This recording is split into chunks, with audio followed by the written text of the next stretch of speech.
Hello po mga kababayan, kamusta po kayong lahat? And once again, welcome back to another episode of Simply Talkies Vlog. Ang pag-uusap natin mga kababayan ay ito na naman pong inalabas na video nitong luka-luka o yung lukaret dito na vlogger sa LA. No, kilala nyo na kung sino yan, no? Yan, no? Kasi mga kababayan, may video na naman siyang ipinalabas at nag-aakusa, no? Patuloy na nag-aakusa sa ating First Lady Liza Araneta Marcos, no? Na ang tawag niya nga Lisa Smugs, pero hanggang doon lang naman. Hindi niya mapatunayan talaga na smuggler, no? Si First Lady Liza. Kung totoong smuggler si First Lady Liza, di sana sila nang magpahuli doon. Anong ginagawa nung kanyang puting ahas, yung mga kapit nila? Bakit hindi nila ipahuli at kasuhan yan? Dito po ba? At isasama na rin natin dito yung former DDS na ngayon ay kumalas na. At may hindi magandang sinabi sa mga dati niyang kakamping DDS. Ang tawag nga ni Mike Abe sa mga yan DBS Mga Duterte Basto Supporter. O tulad nung lukaret na yon. Ang tawag ko naman sa kanila, Duterte Burak Supporter. Doon nababagay itong si Lukaret. Ayan. No? Unahin po natin, mga kababayan, yung sinasabi nitong Lukaret na to sa LA na mukhang paranoid na po Hindi lang paranoid, ilusyonada. Tulad nga nung nasabi ko sa previous vlog ko, siya po ay gumagawa lang ng libro na kung sabihin natin ay isang yung fable, yung pabula ba yun o ganon, no? Pabula sa Tagalog na ang mga karakter ay mga hayop na kung saan siya ang author. Hayop din siya. Di ba? O, anong klaseng hayop ba siya? Uwak? O, kayo, anong magandang hayop, no, nababagay dyan dito sa hitad na to? Ahas? Yung anaconda? O di kaya leon? O buwaya? Di po ba? Kasi ang latest na video niya, sinasabi niya na nagpa-blatter na siya. Nagpa-blatter daw siya sa mga hitman na ipinadala ni First Lady Liza. Na ito daw mga hitman na to, may mga diplomatic passport. Ang galing naman ng intelligence nitong si Uwak, no? Si Uwak na Tarirat. Uwak na Tarirat Lukaret. Ayan ang tawag natin dito sa buwakang inang ito, no? Pero mo, hindi na lang siya magtawag doon sa mga kasamahan niya. No, sigurado may mga kapit naman to sa Pilipinas, so bakit hindi na yan tiktikan, no? Nagpa-blatter siya. Dito daw po sa Amerika, mukhang litong-lito Kung makikita nyo sa video, no, yung mata niya hindi mo ganun ang ganun Ano kaya tinira niya na, no? Ikaw Liza, kilala ko na kayo, pinablatter ko na kayo dito dito sa Amerika, ha? Kalang ko ng mga pangalan nyo. Hindi nyo ako kaya pag may nangyaring di maganda sa akin, sisisihin si Liza Araneta Marcos. Ha? Pag may di daw di magandang nangyari sa kanya, automatic ang sisi kay FL. Ibig sabihin, hindi na kailangan mag-imbestiga ng otoridad kung sino ang may kasalanan. Kung sakaling may hindi magandang nangyari sa kanya, automatic si First Lady Liza na ang may kasalanan. Di ba? Ang taba ng utak, parang si Robin din. Mga DDS supporter, mga Dilawan Dayokdok supporter. O Duterte Dayokdok supporter. Mga Duterte Burak supporter. Ang ira pare-pareho ng takbo ng utak. Pinablatter niya na daw sa Amerika, dito sa Los Angeles Police o LAPD o saan ba yan? Takira, lakas gumawa ng kwento, no? Wala naman mapakita ebidensya. Blatter. Gawa lang yung mga kababayan, is for the views. Kailangan niyang kumita sa views ng kanyang video. At mind you, ang dami pong nanonood dyan. Di ko naman tinitignan, kasi pinasa lang po yung video. Pero sinasabi nila, marami pa rin maniniwala sa kanya kasi pare-pareho po sila. Yung ipupo diyang nanonood, mga uto-uto. Yung iba talagang hate na hate ang Marcoses. Yung iba naman, gusto lang matawa. Saan kayo doon? Sa mga uto-uto? Sa totoong kayo ay mga Marcos haters? Or gusto nyo lang matawa sa pagmumuka at ginagawa ng lukaret na yan? Di ba? Sa palagay ko, marami yung natatawa na nanonood. Gusto lang mag-de-stress. Kasi yung gano'n niya, para daw siyang teacher, galit na galit. Utang ina, magdadalawang taon na. Galit na galit pa rin siya kay First Lady. Di ba? Mukha. Ano ba to? Dial. Kring, kring.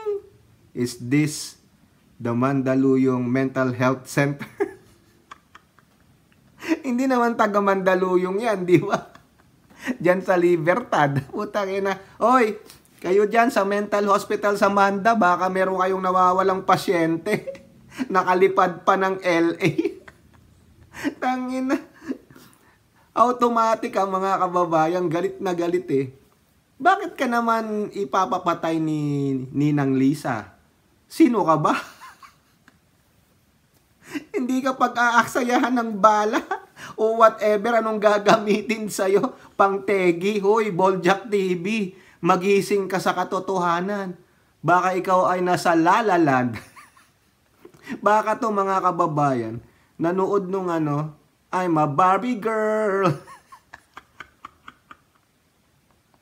O di kaya yung La La Land na movie. Utang ina, hindi na nagising, nakatulog sa movie. Kaya yun, nagsasabog ng kasamaan, kasinungalingan sa kanyang vlog, no? Ano ang reason? Give us a reason. Dahil kritiko ka? Ha? We. Dahil ba sa mga pasabog mo? We. Sa palagay mo, magagawa yan ni ng Marcos? For how many decades na silang binabalaura? Tapos gagawa sila ng ganun? Sa'yo pa? Tangina. Mangarap ba mangarap? Ganito na lang gawin mo. No, advice ko sa iyo. Huwag mo lang ipa-blatter. Ito advice lang no? Bumili ka na rin ng malaking life insurance. Yung tagmi-milyon, sakaling may nangyari sa iyo, o at least kahit papano hindi naman lugi ang pamilya mo na ang mahal-mahal pa man din ng palibing dito. Kailangan mga mayroong 5 milyon. Tangina. Automatic no? Pag may nangyaring di maganda daw sa kanya, ang sisihin ka agad si First Lady Lisa. I-bypass nyo na i-bypass nyo na yung mga investigasyon. Pag may di magandang nangyari sa akin, si First Lady ka agad ang tirahin ninyo. Tangina, hindi ka pag-aaksayahan ng panahon, ng salapi, ng oras ni First Lady Lisa Marcos. Kasi yung sayo, talagang sobrang bitter mo, magdadalawang taong ka ng ganyan, no? Para kang nagme-menopause Putang ina. Daig mo pa yung mga nagme-menopause, mga nagpi-PMS ang putang ina. Eto matindi. Talagang kring, kring. Di ba? Kayo mga kababayan, maniniwala kayo na meron talaga daw ng mga hitman ang First Lady? O di kaya si Pangulong Bongbong Marcos para lang itumba siya? For what? Di ba? Sa Pilipinas nga, ang daming kritiko ng Marcos administration. May nangyari ba sa kanila? Wala. Ikaw pa na nasa abroad. Putang ina naman. Ang tindi ng hallucination mga kababayan. No, praning na praning ang puta. Paano? Pag hindi po kasi si First Lady o si Pangulong Bongbong ang content niya, walay. Mahina kita. Mahina ang views. Utangina. Siguro sabi nung boss niya, tangina, wag namang ganyang topic. Doon ka na lang, mag-stick ka na lang kay Lisa. Tirahin mo ng tirahin, gawan mo ng kwento. Mas maganda yan kasi mas maraming mga nauuto mo. Kaya kapal ng mukha, hindi na nahiya. Talagang pinangatawanan na po na ang tirahin niya yung ating First Lady Lisa. Pero, sa totoo lang, hallucination na lang yan. No? Wala naman siya may pakita talagang ebidensya na may mga hitman. Gawa-gawa lang yan. Ayun lang po yung sabi ng mga bulongers sa kanya. Ito ang next mo ha. Hindi kasi bumenta yung video ng pulburon. Wala Wala tayong maipakita. Kaya baguhin mo na. Iwanan mo muna yung naratiba. Gumagawa pa kami ng AI. Utang ina. Kasama sa video na yon na ginago daw nung yung sa housing. No? Kasi magkumpare daw sila ni Bongbong. Tangina naman. Lahat na lang. Hayop talaga mga kababayan. Pero, ulitin ko sa inyo, may mga uto-uto kasi. No? May mga uto-uto, may mga totoong Marcos haters, at yung mga gusto lang matuwa sa kanya. Pero kalaunan din, magigising din yung mga yan. Yung mga uto-uto. Pero yung mga Marcos haters, wala na pong ano yan. Wala na pong pag-asa yung mga yan. Kumbaga sa Kumunoy, lubog na yung mga yan. Lubog na sa pagkatanga. Yung mga uto-uto, pwede pang masway yun mabalik sa katotohanan. Yung realization na si Boljak TV ay isang baliw. Gumagawa lang ng kanyang sariling kwento. Pabula nga di ba? Fable. Walang katotohanan. Kathang isip. Feeling niya nasa teatro siya. Baliw na baliw ang puta. Tapos sasabihin pa na yung banat buy ba yun? Na babayaran daw siya ni FL Lisa. Ha? Ang lakas gumawa ng mga kwento. Wala namang ebidensya. Di ba? Sila mga kababayan, silang mga DDS ang mga nag-aaway. O tingnan nyo to ha. Pakita ko sa inyo. Ayan siguro kilala nyo yan, si Pebbles Chururut or si Pebbles Kunanan. During the campaign period, nakita natin yan, di ba? Nag-Marcos yan. Kasama niya yan. Si Maharlika, kasama niya yan. Kasama niya yung si Director. Magkakasama sila dyan. Nakita natin yan sa headquarters. Pumunta pa yan kung saan-saan sila. Kita natin yan. Ngayon nangyari, sila nagkampihan para siraan ng Marcos administration. Ngayon, ano nangyari? Eto, mga kababayan, yung sinasabi natin na isang DDS supporter daw. Mga kababayan, eto, lumabas na. Si Pebbles Kunanan. Alam na alam nyo yan. Di ba nakita natin yan sa mga sinusubaybayan nating vloggers during the campaign. Di ba? Sila magkakasama. Ngayon, nag-aaway-aaway na sila. Ano sabi niya? Hindi na ako DDS. Lumalabas mga ugali niyong aso. Ow! Ow! Ow! Nagkakagatan. Di ba may isang vlogger, no, yung kakampi yung director daw na magaling. Kababayan ko pa yon. Itinakbo yung 500k niya. Ang sakit nun. DDS yun. DDS. Duterte dayokdok sa kwarta. Kaya pala kinakailangan ng CIF. Putang ina. Diba? Ang sakit. Akala mo kakampi, yung pala pare-pareho lang kayong aso. Nagkakagatan, no? Ayan. Isa yan sa dahilan kung bakit ayoko nang maging DDS. Pare-pareho kasi kayong mga asong ulul. Tigilan niyo ako. Sinasabi ko sa inyo, ibibisto ko mga katarantaduhan yung lahat. Baka gusto nyong masira mga image nyo. Kaya iharap nyo ko kay Duterte, hindi ko kayo uurungan. Ayan na po si Pebbles Kunanan. Kumalas na sa mga Duterte dayokdok supporter ng mga aso daw. Mga ugaling aso. Aw! Aw, aw, aw, aw! Nagkakagatan sila, nag-aaway. Meron pa nga ako nabalitaan dyan, mga kababayan, ha? Ito, binalita lang sa akin. Kasi kaibigan niya daw yun. O, ano daw, ayaw nang suportahan si Pangulong Marcos kasi malitang bigay. Ibig pala sabihin, itong mga to, nagbablog, kunwari supporter nito, pero ang totoo is, mane. Hindi po totoo yung kanilang prinsipyo. Ang prinsipyong nasisilaw sa pera. Ang prinsipyong nabibili ng pera. Yan po yan. Dito nga sa vlog natin, sa mga video ko meron to, yung mga kakampi nilang DDS, nagko-comment doon, bayaran din daw ako. Sino? Sino nagbabayad? Isulat nyo kasi doon. No, sino nagbabayad? O, di ba? Kung matitira ko yung idolo nyo, tulad ni Tamilmil, ni Senator Aimee, si Digonggong, kung sino pa, na kumakalaban sa gobyernong Marcos, isasabihan nyo akong bayaran. O, sino nagbayad? Wala naman kayong maipakitang ebidensya. Kasi, mga kababayan, totoo nga itong sinasabi nitong si Pebbles Cunanan kasi lumalabas mga ugali nyong aso. Ang utak ninyo kakapiranggot. Kaya ang kaya nyo lang i-comment, bayaran ka rin, no? Ba't ang pangit mo? Ganon. Ayun lang Hanggang doon lang Hindi nyo na i-extend yung utak nyo, hindi na kaya Ang tanong dyan, kaya pa ba? Hanggang doon lang, bayaran ka rin Nino.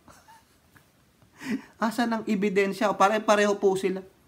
Yung si Lucaret dito, no? Yung burak ang bunganga ng buwakang inang niyan, no? Na puro walang ebidensyang maipakita.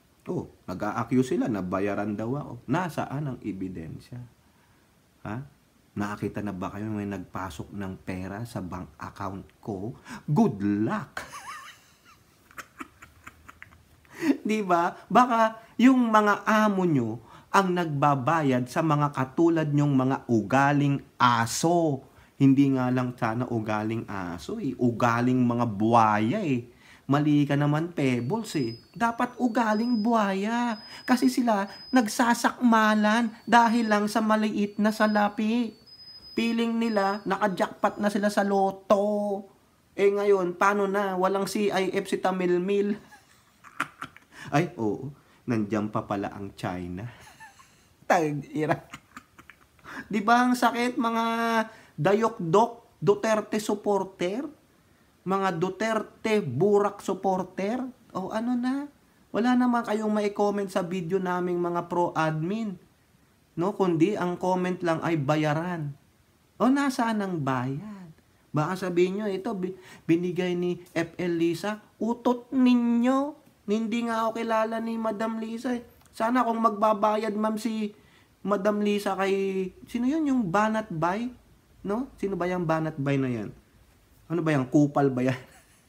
No? Bayaran ba yan? Kasi sabi magbabayaran daw ni Madam Lisa. Madam Lisa, wag ka nang magbayad. No? Hindi pro-admin yata yan kasi may nagsasabi lang sa akin. Kaming mga pro-admin, ang asikasuhin ninyo. Mas kinasabihin mo lang dyan, Ma'am Lisa, hi, Tokis. Thank you for supporting the Marcos administration. Bye. O yun. Nasaan ang monetary doon? Tabi mo na lang yung pera. Ibigay mo dyan sa iyong mga Kalinga Center. Yang hospital, mas kailangan yan ng mga kababayan nating nangangailangan kaysa ibayad mo sa mga vloggers o influencer kung totoo man. Huwag mo nang bigyan yung mga yan. Kasi yung mga yan, babaliktad yung mga yan. Mga walang prinsipyo yan. Itulong mo sa totoong nangangailangan. Yung mga nandyan sa mga hospital. O sa mga bahay kalinga. Di po ba? Sa mga single parents, sa mga buntis. Yan, ganyan. No? Sa ating mga guro, doon nyo na lang ibigay ang kwarta ninyo. Huwag dyan sa mga influencer vlogger na walang mga prinsipyo. Dahil yung mga yan, kumikita na sila pag nagla-live sila. Hindi naman ako nagla-live. O tiyo, sino ako, paano ako babayaran? Hindi ako nag-LS. Puro lang ako upload. O asan ang bayad ko? 'Di ba?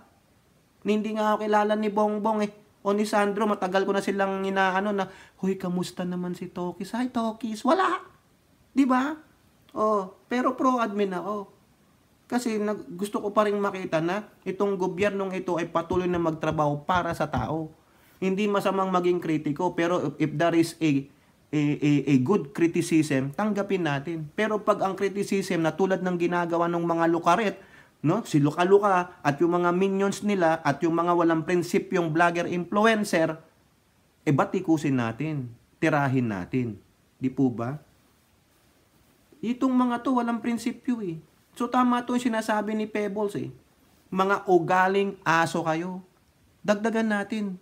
Mga buhaya kayo at burak ang inyong mga prinsipyo. Yun lang yan. O di ba? Hamunin yung maglatag ng mga bank account yung mga yan. Makikita nyo. Di ba? O, eto sariling sikap ito. O, alam nyo kung magkano shipping nito? The same sa pinambili ko. Oh, maabot nga ako ng almost mahigit $100 dito eh. Tama ba? Kasi 3.5 plus 3.5 o 7,000 pesos, more than $100 kasama ang shipping. Mahal-mahal ng benta ni Abel Bacudio dito. O na-promote pa si Abel Bacudio. Oh, ilan ang ganito ko? 3. Oh, inggit kayo. So, sasabihin nyo, bayaran mga gunggong. Di ba? Nung BBM, wala nga siyang pa-Christmas gift sa akin. Wala. O, Ninang Lisa, asan na? Wala. Mga kuripot. Mga Ilocano talaga yan. Oh. Ganyan no, mga buksingero. Oo, buksingero. Si Sandro nga, wala. Oo, buksingero. Si Bini, si Simon, wala. Si Nong Martin, wala. Pero, pro-admin pa rin ako. Maski na wala, hindi ako yung tulad ng iba dyan, no? Na maliit lang yung bigay sa kanya, pero laki naman ng subscriber ko, pero kumalas. Dahil nga sa pera, nasisilaw sila sa pera. Yun lang yan. Kaya nga, sabi nila, money is the root of all evil. Pag ginamit mo sa kasamaan, ayan, at yung intention na paggamit ng pera sa masama, yun ang totoong money is the root of all evil. Yan. Pagpapatayan sila, tulad ng sinasabi ni Pebbles, na mga ugaling aso kayo. Kumbaga magpapatayan kayo, magsisiraan kayo dahil lang sa katiting na pera. Yung mga bura. O, di ba? Huwag kayong magkaila. May kasamahan kayong nagnenok ng 500,000 pesos. O, di ba? Karma. O, kayo po mga kababayan, masasabi nyo po dyan. Comment down below and don't forget to like and share. Hope to see you on the next videos. Bye-bye. God bless.